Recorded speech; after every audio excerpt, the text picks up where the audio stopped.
बिस्मिल्लाहिर्रहमानिर्रहीम। अस्सलाम वालेकुम नाज़रीन, आप यूट्यूब चैनल देख रहे हैं। मैं इमरान खान हूँ। सबसे पहले तो डोनाल्ड ट्रंप पाकिस्तान आएगा। डोनाल्ड ट्रंप ने अपने मुंह से कहा कि वो पाकिस्तान आएगा, लेकिन उस सूरत में जब पाकिस्तान में कोई डील हो रही होगी ईरान के साथ। मैंने आपसे पहले अर्ज़ किया था और बार बार कहा था कि डोनाल्ड ट्रंप जंगबंदी का क्रेडिट किसी को नहीं देगा, हत्ता कि अपने नायब सदर तक को नहीं देगा।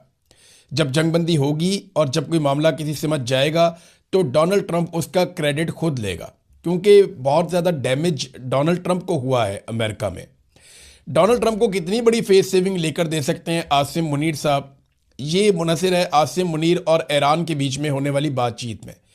देखें, जो अमरीकी पैगामात लेकर आसिम मुनीर साहब गए ईरान में और वो पैगामात और मशवरे उन्होंने ईरान को दिए, उसके बदले में ईरान के पास भी एक डील का खाका मौजूद है। वो चीज़ें मैं आपको पिछले वीलॉग में बता चुका हूँ।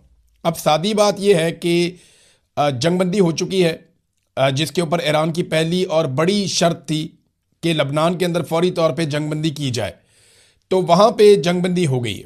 जंगबंदी का जो अनाउंसमेंट है वो डोनाल्ड ट्रंप ने कुछ इस तरीके से किया कि मेरी बात हुई है लबनान के सदर से। लबनान के सदर का नाम जोसेफ ऑन है। मेरी लबनान के सदर से बात हुई है और इसराइल के वज़ीर आज़म से बात हुई है और मैंने जंगबंदी करवा दी है। ये मेरा फ़ख्र है कि मैं इससे कबल 9 जंगें हल करवा चुका हूँ और ये मेरी 10वीं जंग है जिसे मैं हल कर रहा हूँ। इन दोनों को वाइट हाउस में बुलवा रहा हूँ। 1983 के बाद पहली मरतबा इनके बामकसद मुज़ाकरात हो रहे हैं। अब मैं एक चीज़ आपको बता दूं कि जो लड़ाई हो रही है वो इसराइल और हिजबुल्लाह में हो रही है, इसराइल और लबनान की हुकूमत में नहीं हो रही। जो मुज़ाकरात हो रहे हैं वो इसराइल और लबनान की हुकूमत के हो रहे हैं। लबनान की हुकूमत भी हिजबुल्लाह के ख़िलाफ़ है और इसराइल भी हिजबुल्लाह के ख़िलाफ़ है। और जो इलाका जहाँ पे हिजबुल्लाह मौजूद है वो साउथ लबनान है। ये वो एरिया है जहाँ पे इसराइल ने अटैक किया हुआ है, यहाँ पे हिजबुल्लाह की अक्सरियत है। मैं ज़रा थोड़ा सा आपको बैकग्राउंड बताता हूँ, आपको समझ आ जाएगा कि हिजबुल्लाह की लबनान में हुकूमत नहीं बनने दी गई। लबनान में हुकूमत जो है वो उससे हिजबुल्लाह को बाहर रखा गया है, मगर अवामी हमायत सबसे ज़्यादा हिजबुल्लाह के पास है। अब अगर आप तादाद के हिसाब से देखें तो 32% शिया कम्युनिटी है लबनान में, 31% सुन्नी कम्युनिटी है, 16% ईसाई कम्युनिटी है, 7.6% यूनानी आर्थोडॉक्स हैं, 5.5% लबनान में जो हैं वो दरूज़ हैं। तो ये इस तरह उनकी जो है बाकी ज़ातें मिला के तो वो पूरा हो जाता है उनका 100%। लेकिन सबसे बड़ी कम्युनिटी अहले तशी की है और उनकी अक्सरियत जो है 95% के करीब वो हिजबुल्लाह से वाबस्ता है। जबकि जो सुन्नी अहबाब हैं उनकी जब अक्सरियत देखी जाती है तो 33-34% वो भी हिजबुल्लाह के हमायती हैं और बाकी जगह से भी हिजबुल्लाह को हमायत मिलती है। तो हिजबुल्लाह सबसे तगड़ी बड़ी जमात है वहाँ पे, लेकिन वो हुकूमत से बाहर है। और वो क्यों हुकूमत से बाहर आपको आइडिया होगा, क्योंकि देखें 16% आबादी है ईसाई और जोसेफ ऑन जो हैं वो वहाँ के ईसाई सदर हैं इस वक्त लबनान के। ये वहाँ की सेटलमेंट भी है, लेकिन ये चले अच्छा है, जमहूरियत में सबको मौका मिलना चाहिए। लेकिन लड़ाई इसराइल की हिजबुल्लाह के साथ हो रही है और सुलह इसराइल की लबनानी हुकूमत के साथ हो रही है। लेकिन अच्छी बात है कि सुलह हो रही है और ये ईरान का एक बड़ा मुतालबा था। ईरान की जानिब से एक सीनियर सहाफ़ी हैं जिनको आपने बहुत सुना और उनकी बातें बहुत ज़्यादा आप देखते भी रहे सोशल मीडिया पे, हर जगह पे। ये ईरानी प्रोफेसर डॉक्टर सैयद मोहम्मद मरांडी, इन्होंने ये दावा किया है, इनको आप बहुत देखते रहे हैं, कि मुझे ये मालूम हुआ है कि गुज़िश्ता रात जब नेतन्याहू ने जंगबंदी के मुआहदे की पासदारी नहीं की तो ईरान ने अमेरिका को ये बता दिया था कि अगर लबनान में जंगबंदी का फौरी तौर पे ऐलान ना किया गया तो ईरान इसराइली हुकूमत पर हमला कर देगा।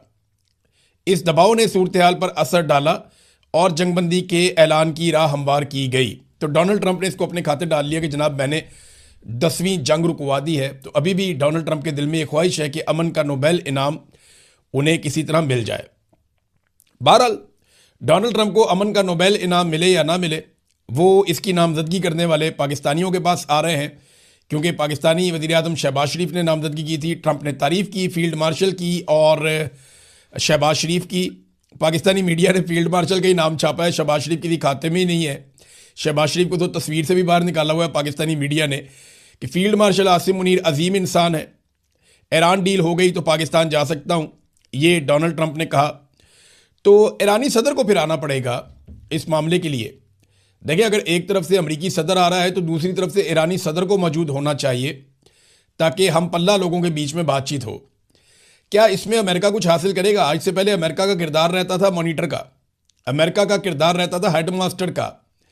वो बाकियों के बीच में सुलह करवाता था और ऊपर टॉप पे बैठता था। लेकिन अब पहली मर्तबा ऐसा हो रहा है कि पाकिस्तान सुलह करवा रहा है और अमेरिका ईरान के साथ बैठेगा, जिन्हें वो किसी खाते में नहीं लेते थे। ये मुज़ाकरात हो भी जाते हैं, डोनाल्ड ट्रंप आ जाता है, उससे कुछ फेस सेविंग मिल भी जाती है। तो अमेरिका के अंदर मीडिया जितना आज़ाद है वो डोनाल्ड ट्रंप को और उसके नैरेटिव को उड़ा कर रख देगा। ये मैं जानता हूं ना, और आप भी जानते हैं, और आप होता हुआ देखेंगे भी कि अमेरिकन मीडिया कितना आज़ाद है और वो डोनाल्ड ट्रंप की क्या गत बनाएगा जब डोनाल्ड ट्रंप पाकिस्तान से होकर वापस जाएगा और ईरान के साथ मुज़ाकरात कामयाब करके वापस जाएगा। बहरहाल इसराइली वज़ीर आज़म का क्या बनेगा? वो भी लड़ाई का एक फरीक है, लेकिन वो तो पाकिस्तान नहीं आ सकता क्योंकि पाकिस्तान उसको तस्लीम ही नहीं करता। और ईरानी सदर या उनकी हुकूमत तो किसी सूरत भी इसराइल के साथ हाथ नहीं मिलाएंगे, उनके साथ नहीं बैठेंगे, उनके साथ बात नहीं करेंगे। तो यहां पे डोनाल्ड ट्रंप को ही आना पड़ेगा। कुछ फेस सेविंग डोनाल्ड ट्रंप लेने की कोशिश करेगा, कुछ तस्वीर, कुछ वीडियोस बनाई जाएंगी। तो अगर ट्रॉफी उठाने डोनाल्ड ट्रंप पाकिस्तान आया भी ना, तो मुझे ऐसा लगता है कि सूरत को देखते हुए डोनाल्ड ट्रंप जो है वो एक एंट्री डाल के निकल जाएगा, मुझे ऐसा लगता है। और फिर पाकिस्तानी ढोल पीटते रहेंगे, ये कहेंगे जनाब हम डोनाल्ड ट्रंप को लेकर आए, हमने कमाल कर दिया, ये हो गया, वो हो गया, ये सारा कुछ होगा। पाकिस्तान के हालात इससे बदल जाएंगे, ये सवाल ही पैदा नहीं होता। पाकिस्तान के हालात तब तक नहीं बदलेंगे जब तक कि पाकिस्तान की मिलिट्री एस्टेब्लिशमेंट अपना रवैया तब्दील नहीं करेगी। ट्रंप ने खुशखबरी सुनाई अपने सुनने वालों को। डोनाल्ड ट्रंप ने कहा कि ईरान एटमी हथियार ना रखने पर रजामंद हो गया है। भी ये तो आयतुल्लाह अली खामनाई, जिन्हें शहीद कर दिया अमेरिका ने और इसराइल ने बमबारी करके, वो तो अपनी ज़िंदगी में फतवा दे चुके थे कि ईरान कभी भी एटमी हथियार नहीं बनाएगा। तो ईरान तो पहले दिन से कह रहा है कि वो एटमी हथियार नहीं बनाएगा, और ये फतवा भी उनके पास मौजूद था। और आयतुल्लाह अली खामनाई की ज़िंदगी में तो ये हो नहीं सकता था क्योंकि फतवा दिया हुआ था उन्होंने, और ये अमेरिकन को शायद आइडिया नहीं है कि फतवे की अहमियत क्या है। बहरहाल उन्हें खुद ही शहीद कर दिया और अब ये जो है वो ड्रम बीटिंग कर रहे हैं कि जनाब हमने ईरान को मना लिया, ईरान रजामंद हो गया कि अब वो एटमी हथियार नहीं रखेगा। हालांकि इसके ऊपर पहले से उनके पास एक फतवा मौजूद था। तो फेस सेविंग है ना, डोनाल्ड ट्रंप कभी यहां से फेस सेविंग हासिल करने की कोशिश करते हैं, कभी वहां से फेस सेविंग हासिल करने की कोशिश करते हैं। बहरहाल जो एक जंगबंदी का सेनेटर्स के बारे में ये बताया गया कि 4 या 5 सेनेटर्स आए, वो भी अलग अलग वक्त में आए, और ये सारे सेनेटर्स अपनी अपनी हाजिरी लगवाकर वापस चले गए। कोई भी वहां पे धरना देने के लिए नहीं बैठा। ये है जनाब टोटल सूरत-ए-हाल। जो लोग वहां पे इकट्ठे हुए आज सारा दिन में, कारकुनों और पॉलिटिकल लीडर्स समेत, वो 150 से 200 लोग थे। बस ये है लुबे लुबाब जो मैंने आपको बताना था कि इमरान खान साहब के नाम पर जिन लोगों ने लाखों वोट लिए, एक एक आदमी ने 1-1 लाख के करीब वोट लिया, इमरान खान के नाम के ऊपर ये असम्बलियों में जाकर बैठे, इनकी अक्सरियत वहाँ पहुँची नहीं, और जो लोग पहुँचे वो हाजिरी लगाकर निकल गए। उन्होंने अपने फ़ोटो बनाए, रिकॉर्ड इकट्ठा किया कि जनाब हम तो आए थे फ़लाँ तारीख को, और कोशिश करते हैं कि इमरान खान की बहनों के साथ उनका किसी तरह फ़ोटो आ जाए। इमरान खान की बहनें जब बात कर रही थी मीडिया से, तो पीछे मैं देख रहा था कि लोग एक दूसरे को धकेल रहे थे, बल्कि इमरान खान की बहनों को भी बातों का धक्के लगते हैं। तो लोग कोशिश करते हैं कि पीछे से एक क्लिप या कोई एक वीडियो ऐसी बना लें कि कल को अगर इमरान खान साहब बाहर आते हैं और दोबारा पार्टी का टिकट लेना पड़ता है तो ये बड़े आराम से जाकर ये वीडियो और तस्वीर दिखाएंगे कि देखिए जी हम तो फलां तारीख को भी इतनी सख्ती के बावजूद अडयाला जेल के बाहर पहुंचे थे, हमने जाकर फोटो बना ली थी। तो ये कुछ नरम गरमी काम हुआ है। जो इमरान खान की बहनें चाहती हैं उस तरफ तो पाकिस्तान तहरीक इंसाफ एक कदम भी नहीं चली। इमरान खान की बहनों ने कुछ स्टेटमेंट्स दिए हैं यहाँ पे खड़े होकर, वो स्टेटमेंट मैं आपके सामने रख देता हूँ। उन्होंने कहा जी इमरान खान बड़ी सख्त मुश्किल में है और पार्टी ओहदेदारान के अलावा हम किसी को अपील नहीं कर सकते, या हम किसको अपील कर सकते हैं। इसलिए मैंने ट्वीट किया था लीडरशिप, पार्लियामेंटेरियंस और ओहदेदार अडयाला जेल पहुंच जाएं, ये अलीमा खान ने कहा, लेकिन यहाँ पे लोग नहीं पहुंचे। सच्ची जो बात है वो तो यही है कि जिस तरह उन्होंने कॉल दी थी उस तरह कोई नहीं पहुंचा और ना वहाँ पे कोई रुका, बल्कि अपनी हाजिरियाँ लगा के लोग निकल गए। फिर नौरीन खानम ने कहा कि जी हम ये कहते हैं कि पार्लियामेंटेरियंस अडयाला जेल आए, लेकिन अगर वो नहीं आते तो फिर लोग उनको खुद डील करते हैं, तो इसमें हमारा तो कोई काम नहीं है। यानी ये जो सोशल मीडिया पे तनकीद होती है पार्लियामेंटेरियंस के ऊपर, अब जो लोग नहीं आएंगे आप ये देखेंगे शाम तक पाकिस्तान तहरीक इंसाफ का सोशल मीडिया उनकी शक्लें निकालेगा और निकाल के सोशल मीडिया पे डालना शुरू कर देगा और बताएगा कि ये एमएनए भी नहीं आया, ये एमएनए भी नहीं आया, ये एमपीए भी नहीं आया, ये वाला एमएनए भी नहीं आया, ये ओहदेदार भी नहीं आया। तो पाकिस्तान तहरीक इंसाफ का सोशल मीडिया ये करना शुरू कर देगा। अब इससे उन्हें बहुत तकलीफ होती है। तो ये सवाल अब इमरान खान की बहनों से पूछा गया, तो उन्होंने कहा जी हम तो सिर्फ इमरान खान के लिए बुलाते हैं, इमरान खान की पार्टी को, उनके अहदेदारों को, उनके पार्लियामेंटेरियंस को बुलाते हैं। अब वो नहीं आते तो सोशल मीडिया पे लोग उनको खुद डील करते हैं जो इमरान खान के फॉलोअर्स हैं। तो इसमें हमारा क्या काम है, या हमारा इसमें कोई कसूर तो नहीं है। लेकिन अब ये भी तो बहनें हैं ना, अपने भाई के लिए आई हैं और ये बार बार आती हैं। हालांकि इनका तो सिर्फ वो खून का रिश्ता है। जिन लोगों ने इमरान खान से फ़ायदे लिए हुए हैं वो सारे लोग जो हैं वो नहीं पहुंचते। इमरान खान की बहन अलीमा खानम ने कहा कि हमने महमूद खान अचकज़ई साहब से कहा था कि आपके पास इस वक्त ताकत है, वो भी इमरान खान साहब ने ही हुक्म देकर उन्हें अपोजिशन लीडर बनाया हुआ है, तो आपके पास ताकत है, आप इमरान खान से हमारी मुलाकात करवाएं और इमरान खान को इलाज के लिए अस्पताल लेकर जाएं। ये हमने महमूद खान अचकज़ई से दरख्वास्त की है और यही वो कर सकते हैं। अब आप ये देखें ना कि इमरान खान से मुलाकात करवाएं, वो उस आदमी को कह रही हैं। देखें ना, जो ज़रूरतमंद होता है ना वो दीवाना होता है। जो इमरान खान की बहनें बात कर रही हैं, उनको तो हर दरवाज़ा खटखटाना है ना। तो महमूद खान अचकज़ई को भी उन्होंने कह दिया। अचकज़ई साहब की तो अपनी मुलाकात इमरान खान साहब से नहीं हो पाई, उन्होंने बड़ी कोशिश की, तो वो अलीमा खानम की मुलाकात कैसे करवाएंगे इमरान खान से। बहरहाल अलीमा खानम को लगता है कि वो अपोजिशन लीडर हैं तो उनके पास एक ताकत है, वो कम से कम खुद नहीं करते, हमारी मुलाकात तो करवा सकते हैं, इमरान खान को अस्पताल तो ले जाया जा सकता है। और महमूद अचकज़ई से वो कहते हैं जी हमने दरख्वास्त की और ये वो कर सकते हैं, ये उन्हें इस बात का यकीन है। ये है जी इमरान खान साहब की बहनों के बयानात। बैरिस्टर गौहर ने एक स्टेटमेंट जारी किया जिसमें उन्होंने शदीद तशवीश का इजहार किया है। उन्होंने कहा जी इमरान खान और बुशरा बीबी की सेहत के हवाले से बहुत ज़्यादा तशवीश है और अक्टूबर से हम हर हफ्ते मुलाकात के लिए आते हैं लेकिन मुलाकातें नहीं होने दी जा रही। इमरान खान और बुशरा बीबी की सेहत के हवाले से बहुत ज़्यादा तशवीश मौजूद है।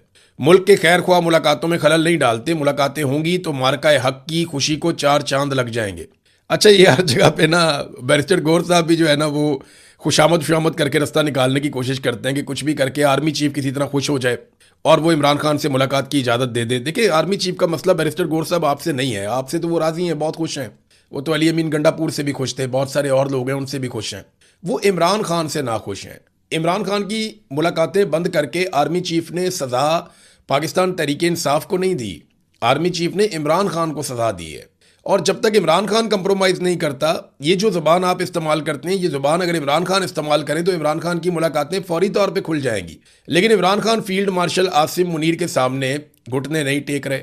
आसिम मुनीर साहब को अपना कद इतना बड़ा महसूस हो रहा है कि उन्हें लगता है कि इमरान खान की क्या औकात है, मैं इससे घुटने टकवाऊंगा, क्योंकि अमरीकी सदर उनकी तारीफ करता है, अमरीकी सदर उन्हें मिलता है और वो इसमें अपने आप को एक बहुत बड़ी शख्सियत समझ रहे हैं। लेकिन पाकिस्तान में अगर आप एक काउंसलर का इलेक्शन भी करवा लें तो इमरान खान साहब आसिम मुनीर साहब को नहीं जीतने देंगे।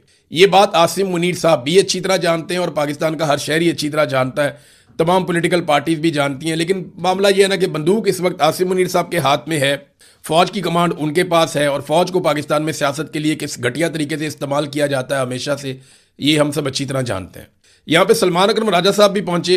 उन्होंने कहा कि जनाब हम सारी कारकुन हैं, इमरान खान साहब से मुलाकात के दिन सबको आना चाहिए। अच्छा, उन्होंने ना मिक्स कर दिया कि कारकुन हो या लीडर हो, हम सारे ही कारकुन हैं, हम सबको आना चाहिए। नहीं, जो पार्लियामेंटेरियंस हैं उनकी जिम्मेदारी ज़्यादा है, ये इमरान खान की बहनें कहती हैं। लेकिन सलमान अकरम राजा साहब ने गोलमोल करके कह दिया कि अगर कोई नहीं आता तो उसके पास ना आने की मजबूत वजह होनी चाहिए।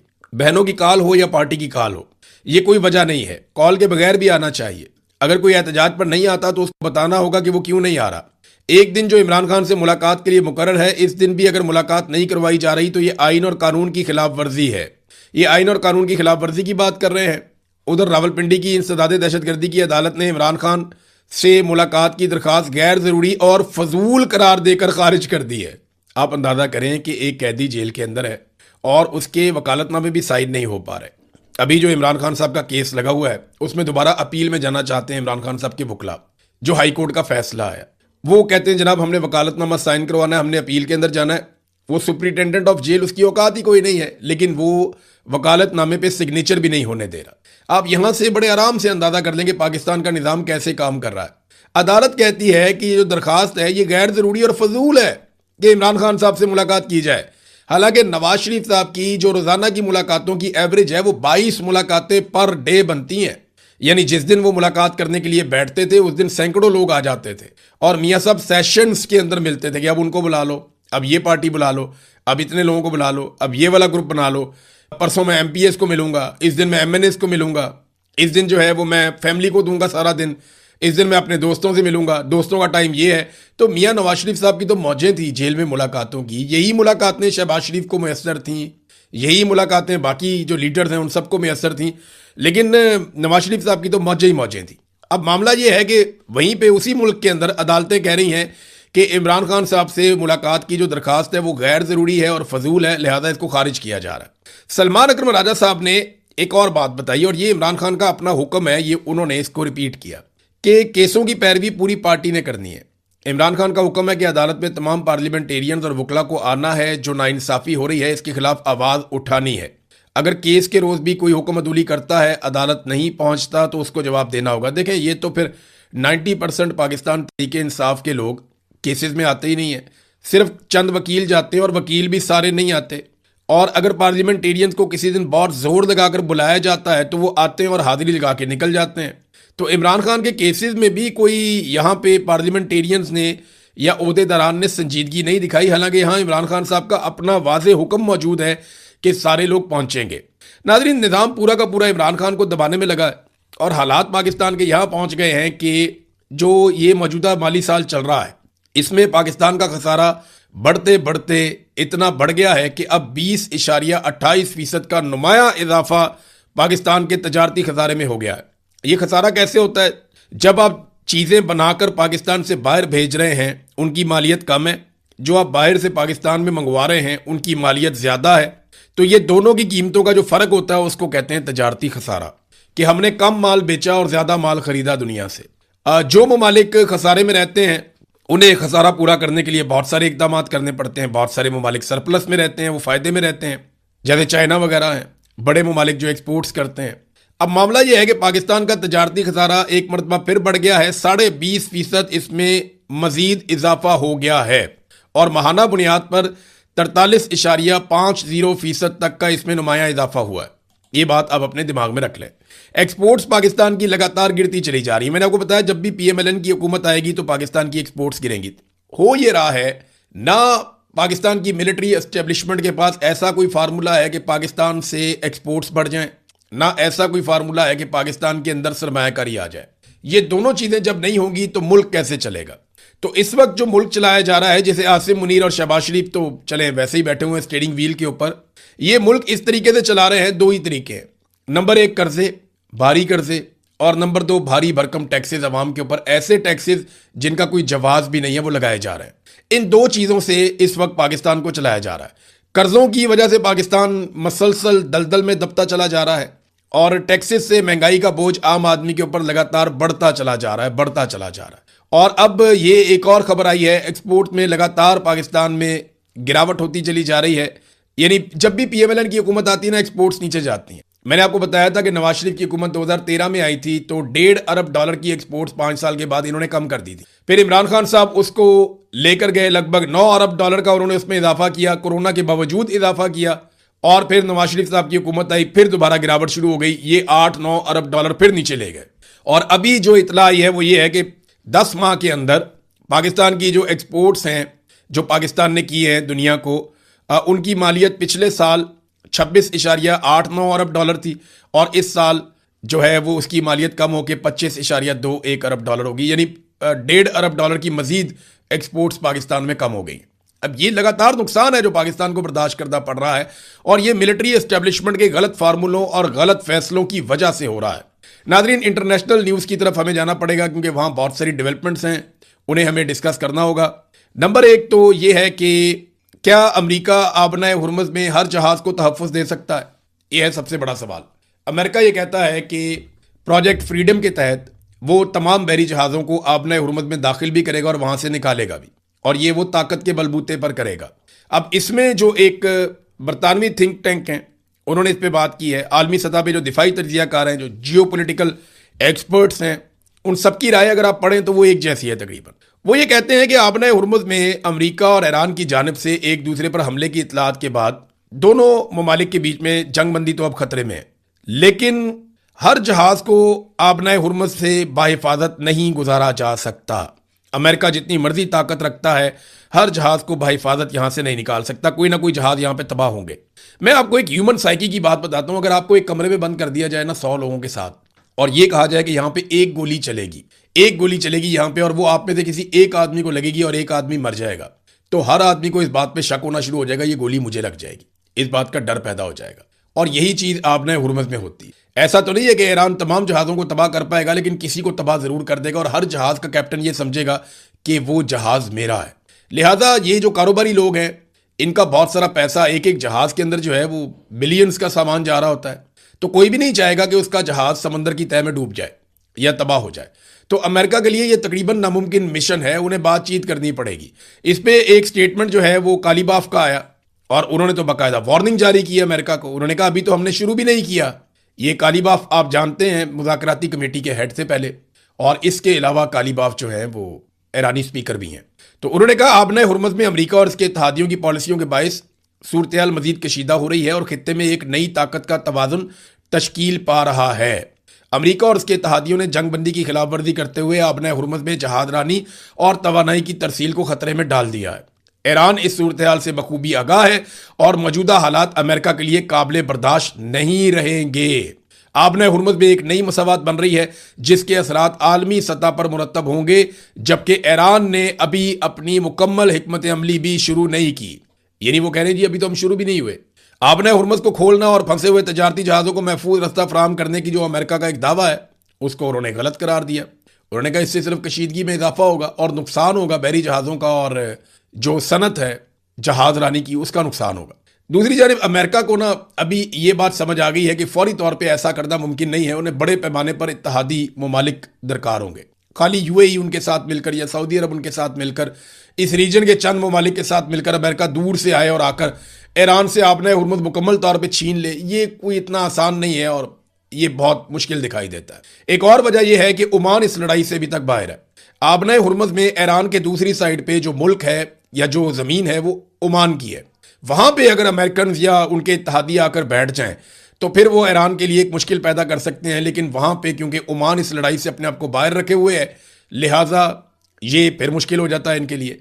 अब पीट हेग्सेथ जो अमरीकी वजीर दिफा है, उन्होंने कहा जी अमरीका लड़ाई नहीं चाहता, लेकिन ईरान को आबने हुर्मुज़ बंद करने की किसी सूरत इजाजत नहीं देगा। याद रखिएगा आप जो इस वक्त सिचुएशन है ना, जो इस वक्त मैं ये वीलॉग कर रहा हूं, अभी जो सूरत हाल है आलमी सतह पे आबने हुर्मुज़ की, वो एग्जैक्टली वही है जो आज से 1 माह पहले थी, जब मुज़ाकरात शुरू नहीं हुए थे। जब पाकिस्तान ने पहली मरतबा अपील किया 1 माह पहले कि जनाब वो डोनाल्ड ट्रंप वाला, आपको याद है कॉपी पेस्ट वाला एक आया था ड्राफ्ट, वो शहबाज शरीफ ने उठा के वैसे ही पेस्ट कर दिया था गलती से, और पोल खुल गया कि ये तो वाशिंगटन से आया। बाद में इंटरनेशनल मीडिया ने इस सारे अमल को एक्सपोज भी कर दिया था। तो जो कॉपी पेस्ट वाला शहबाज शरीफ का एक ट्वीट था जिसके ऊपर बड़ा रोला डाला था, बाद में जनाब ये तो गद्दारी हो गई, ये खबर क्यों दी गई, और फिर इंटरनेशनली ये खबर जब साबित हो गई।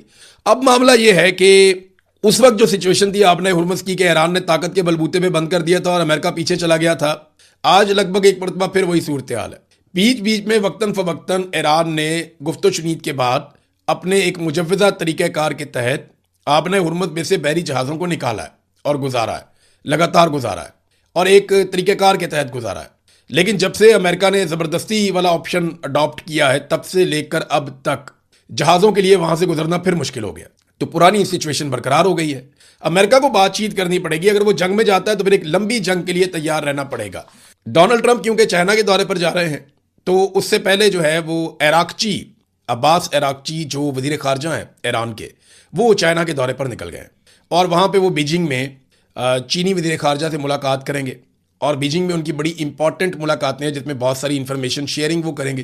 क्योंकि डोनाल्ड ट्रंप ने जब आना है चाइना में, तो वहाँ पे बेसिकली बात आबने हुर्मुज़ की और मिडल ईस्ट के अंदर जो कन्फ्लिक्ट पैदा हो गया है, जो यहाँ तसादुम चल रहा है, उस पर बात ज़रूर होगी। तो उसमें चाइना ये चाहता है कि उसके पास सारी इंफॉर्मेशन, ब्रीफिंग और फर्स्ट हैंड सारी इंफॉर्मेशन हो, ताकि डोनाल्ड ट्रंप को काउंटर करने में उन्हें आसानी रहे। अब बहुत सारे फैक्ट्स जो हैं वो ईरान शेयर करेगा चीन के साथ। चीन बहुत सारी चीज़ों को पहले से जानता है और चीन ईरान को